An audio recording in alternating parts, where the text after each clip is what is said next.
Baik, di video kali ini saya akan melanjutkan pembahasan mengenai database management system.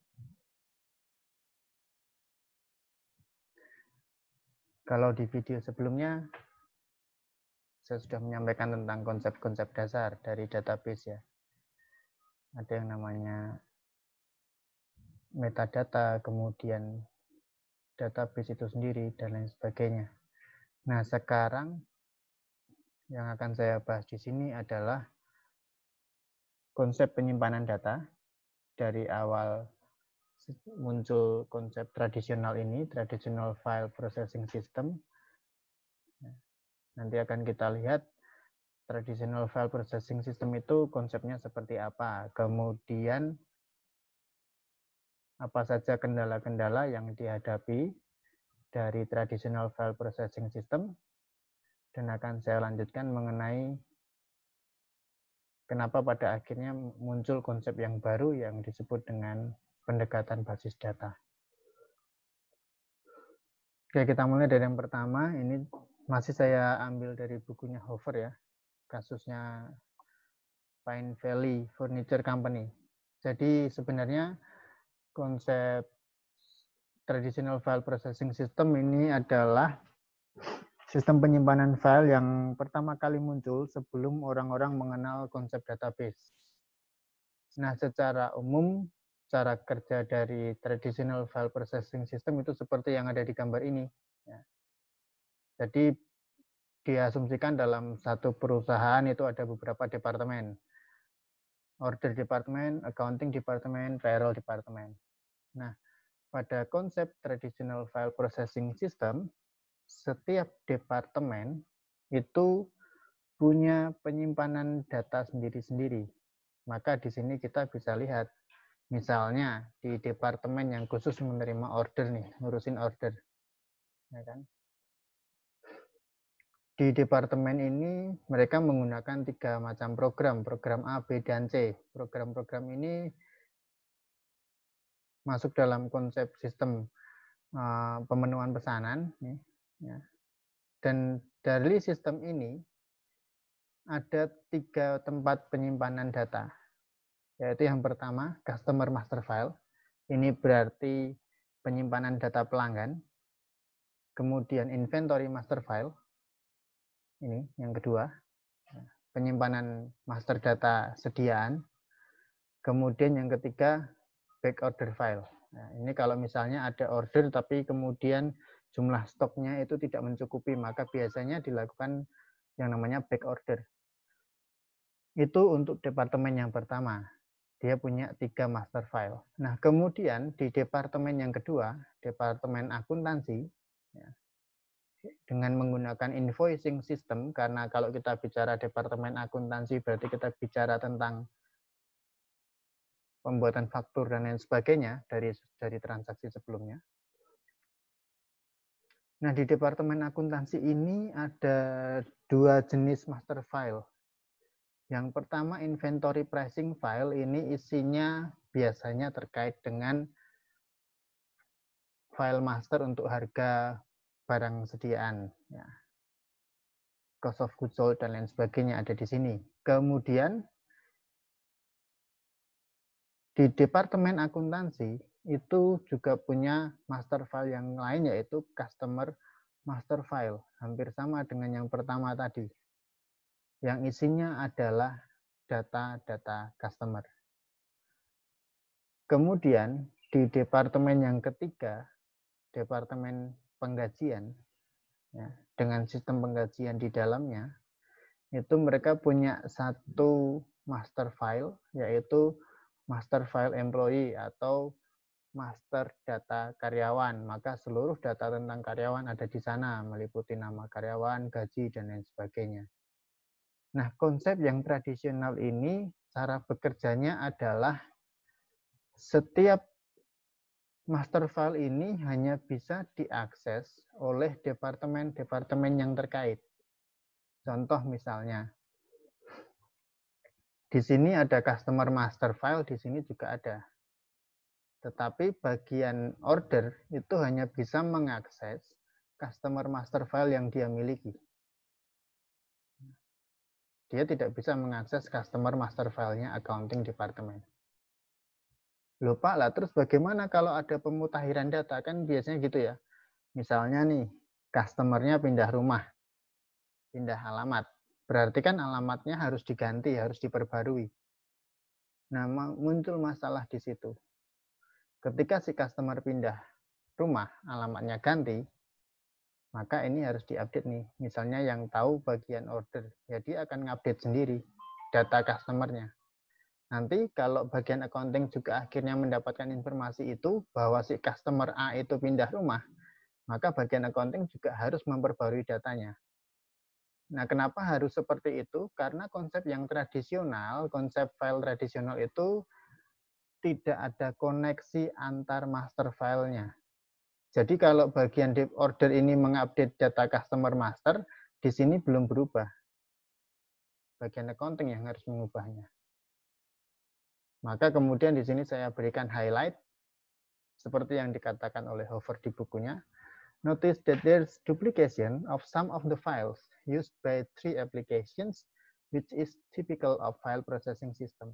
Jadi ketika kita menggunakan konsep yang tradisional seperti ini, di mana penyimpanan data, penyimpanan master file itu dimiliki oleh setiap departemen dan tidak ada koneksi antar datanya, maka ada kecenderungan muncul yang namanya duplikasi file.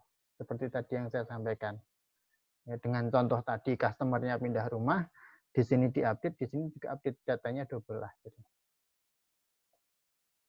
Nah, ini konsep yang sederhana. Konsep ini muncul pertama kali sebagai salah satu cara untuk penyimpanan file master dalam suatu perusahaan sebelum mengenal konsep basis data atau database. Nah, maka kemudian dari konsep tradisional seperti ini akhirnya timbul berbagai masalah. Ya. Yang pertama, masalah dari file processing system yang tradisional itu ada istilah program data dependence. Ya, ada ketergantungan antara program dan datanya. Maka di sini saya sebutkan, ya, file descriptions are stored within each database application program that accesses a given file. The file descriptions in each program that is affected would have to be modified. It is often difficult even to look at all programs affected by such changes. Jadi karena tadi konsepnya itu setiap data sendiri-sendiri berdirinya, ya, padahal setiap data ini terkait dengan program-programnya yang masing-masing. Ya, ini ada program A, program B, program C, ini ada datanya, kan gitu tuh ceritanya. Nah, masalah ketergantungan program dan data ini akan muncul di sini. Ya. Ketika ada data yang berubah, ketika ada data yang diganti, biasanya akan sulit untuk menemukan lokasi program mana saja yang terpengaruh dengan data yang diganti itu. Itu yang disebut dengan ketergantungan antara program dan data. Yang lebih parah lagi, ketika ada perubahan data, sering timbul error di sana. Ini masalah yang pertama. Masalah yang kedua, ini tadi sudah saya sampaikan di awal, munculnya duplication of data. Maka penjelasannya ada 2 poin ini. Because applications are often developed independently in file processing systems, unplanned duplicate data files are the rule rather than the exception. This duplication is wasteful because it requires additional storage space and increased effort to keep all files up to date. Jadi ketika penyimpanan datanya seperti ini, tadi saya sudah mencontohkan ya, customer-nya ada yang pindah rumah, maka di bagian departemen pesanan ini dia akan mengupdate data pelanggan. Kemudian nanti accounting departemen juga akan melakukan yang sama, maka akan muncullah duplikasi data. Nah, ini menjadi suatu hal yang kurang bagus kalau kita bicara tentang database ketika terjadi duplikasi data. Itu masalah yang kedua. Kenapa duplikasi data itu tidak baik? Nah, di sini sudah dijelaskan, duplikasi itu nggak baik karena akan memakan lebih banyak lagi space penyimpanannya, kan gitu. Nah, data yang redundant itu, data yang berlebih itu akan menimbulkan masalah dalam konteks tempat penyimpanan data yang akan semakin berkurang. Nah, ini masalah besar. Kemudian masalah yang ketiga untuk sistem pemrosesan file tradisional adalah limited data sharing. With the traditional file processing approach, its application has its own private files, and users have little opportunity to share data outside their own applications. Jadi dengan konsep yang seperti ini, misalnya saya bekerja di bagian accounting department, saya punya program A dan B, punya dua master data ini. Dengan konsep yang seperti ini, saya akan mengalami kesulitan ketika saya membutuhkan data dari tempat yang lain atau ketika saya akan menyampaikan data untuk pihak yang lain. Kemampuan berbagi datanya itu terbatas. Itu masalah yang ketiga dari sistem pemrosesan file secara tradisional. Users have little opportunity to share data outside their own application. Tidak akan mudah untuk saling berbagi data dengan kondisi yang seperti ini. Masalah yang keempat, lengthy development times. Atau konsep yang tradisional ini dapat dikatakan membutuhkan waktu yang lebih panjang, lebih banyak ketika akan dilakukan pengembangan tertentu. Maka di sini penjelasannya, with traditional file processing system, its new application requires that the developer essentially start from scratch by designing new file formats and description, and then writing the file access logic for its new program.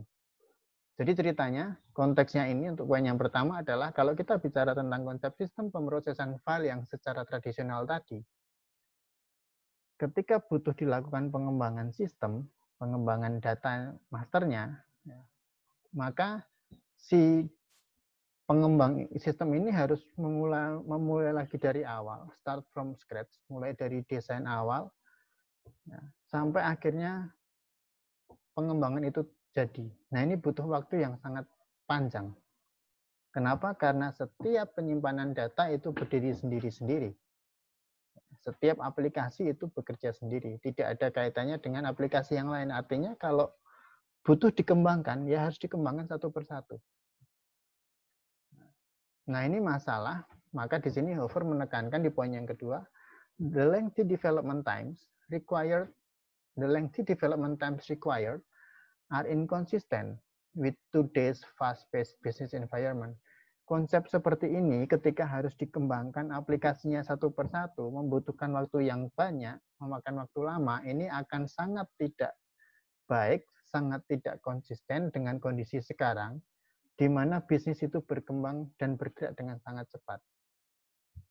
Kan bisnis sekarang kan tidak bisa menunggu waktu yang lama. Akan menjadi halangan tersendiri bagi perusahaan kalau ternyata mereka butuh waktu lama hanya untuk mengembangkan sistem penyimpanan filenya, sementara di sisi yang lain perusahaan-perusahaan lain sudah bergerak lebih jauh, bergerak lebih cepat, akan semakin tertinggal. Maka ini menjadi masalah berikutnya bahwa sistem pemrosesan file yang tradisional ini ternyata ketika harus dikembangkan sistemnya, dia membutuhkan waktu yang sangat lama untuk bisa dikembangkan dengan baik. Masalah yang terakhir, excessive program maintenance. Masalah yang kelima adalah ketika kita bicara sistem yang tradisional ini, maka pemeliharaannya ini sangat butuh usaha yang sangat besar untuk memelihara sistem seperti ini. Maka di sini Heiser mengatakan the preceding factors all combine to create a heavy program maintenance load in organizations that relied on traditional file processing system. Masalah-masalah yang tadi itu semua kalau dikombinasikan pada akhirnya adalah memunculkan satu masalah yang baru yang lebih besar, yaitu maintenance-nya berat untuk konsep yang tradisional ini. Bahkan di poin yang kedua, dia mengatakan In fact, as much as 80% of total information system development budget might be devoted to program maintenance in such organization. Dia mengatakan bahwa faktanya 80% dari total budget untuk pengembangan sistem informasi itu diarahkan hanya untuk ini. Nah, tentu ini akan jadi masalah. Kenapa? Yang namanya pengembangan sistem informasi kan nggak hanya bicara tentang penyimpanan data, tapi juga yang lainnya. Kalau 80% budget itu sudah dihabiskan hanya untuk file processing system maintenance doang, nah ini jadi masalah nantinya. Ya kan? Perusahaan jadi tidak bisa mengembangkan bagian-bagian lain dari sistem informasi mereka dengan lebih leluasa. Nah, inilah yang akhirnya masalah-masalah inilah yang akhirnya kemudian dikenal dengan kelemahan dari sistem pemrosesan file tradisional. Tadi yang pertama adalah adanya ketergantungan program dan data, kemudian resiko munculnya data yang terduplikasi atau data yang sama, kemudian kemampuan berbagi data yang sangat terbatas. Masalah yang berikutnya, yang keempat adalah waktu pengembangan yang cukup lama, butuh waktu lama untuk melakukan pengembangan penyimpanan data seperti ini. Masalah yang terakhir bermuara pada pemeliharaan program yang berlebih. Butuh effort yang berat untuk memelihara konsep tradisional seperti ini. Maka pada akhirnya dengan munculnya kelemahan-kelemahan itu, akhirnya sistem seperti ini mulai ditinggalkan, perusahaan-perusahaan mulai jarang yang menggunakan penyimpanan file secara tradisional. Nah, terus sekarang perusahaan pakai apa untuk data mereka? Muncullah konsep database. Nah, kalau penasaran dengan apa itu database, maka tunggu video berikutnya. Terima kasih, itu yang bisa saya sampaikan. Nanti kita ketemu di video berikutnya, kita akan diskusikan tentang pendekatan basis data atau database approach. Terima kasih.